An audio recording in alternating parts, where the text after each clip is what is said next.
Tahukah kita bahwasanya manusia itu diciptakan oleh Allah memiliki keterbatasan? Mereka bodoh, mereka lemah, serta mereka memiliki segala macam kekurangan yang melekat. Disitulah kita akhirnya memahami kenapa di dalam Islam ada sebuah senjata yang tidak berwujud dan tidak berfisik, yaitu adalah doa. Karena sesungguhnya doa itu menutupi segala kelemahan kita ketika kita meminta kepada Allah dalam segala urusan kehidupan kita. Allah itu ridho kepada kita bukan hanya ketika sholat, tapi Allah itu ridho kepada kita ketika kita banyak berdoa dan meminta kepadanya dalam segala urusan. Karena doa itu merubah yang mustahil menjadi mustajab.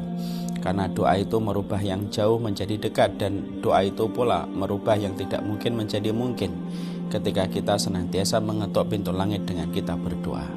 Sesungguhnya doa itu pembeda antara makhluk dengan Khalik. Makhluk semakin diminta semakin sempit dadanya. Sang Khalik itu semakin diminta semakin besar ridhonya yang ia turunkan kepada hamba yang senantiasa meminta kepadanya dalam segala urusan. Kalau kita lelah, mintalah doa kepada Allah supaya dikuatkan. Kalau kita sedang terbatas materinya, mintalah kepada Allah supaya kita diberikan kecukupan.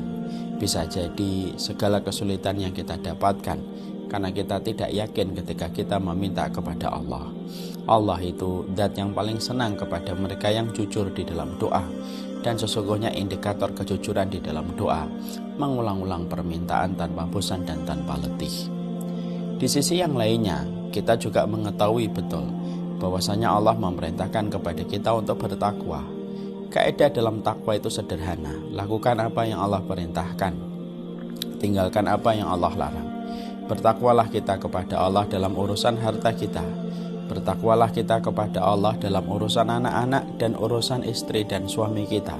Karena sesungguhnya ketakwaan itulah yang akan menjadikan Allah memiliki alasan untuk menyelesaikan seluruh persoalan dalam kehidupan kita. Ketika kita selalu tidak pernah bosan untuk menaikkan grade ketakwaan kita di hadapan Allah. Sesungguhnya bertakwa kepada Allah merupakan kunci dari semua solusi dalam kehidupan kita.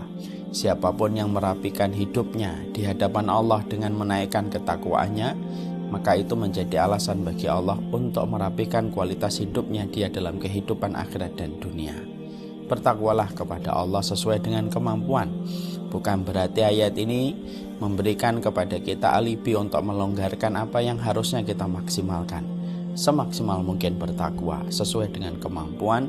Setelah itu biarkan Allah yang menilai, dan biarkan pula orang-orang yang beriman menilai apa yang kita lakukan, supaya hasilnya kita petik manis dalam kehidupan kelak di kampung akhirat kita. Sungguh, takwa adalah sebuah proses yang berujung manis kepada mereka yang senantiasa ikhlas dalam setiap usaha dan ikhtiar yang mereka lakukan. Wassallallahu ala nabiyina Muhammad walhamdulillahi rabbil alamin.